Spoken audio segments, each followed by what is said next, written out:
Corpus, Berga, canvia. No cal dir res. T'ho diu el tabal.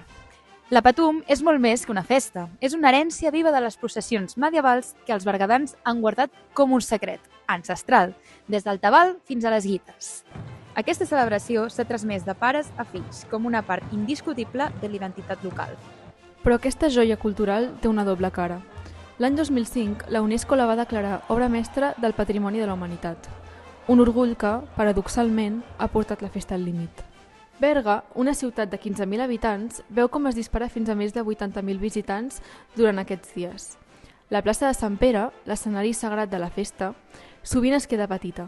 Amb una plaça que els càlculs que estan fets per l'UPC són de cap a 6.000 persones. És bastant més el que hi ha a la plaça. El que abans era una vivència íntima, ara és un escenari saturat on les comparses, a vegades, no tenen ni espai per ballar.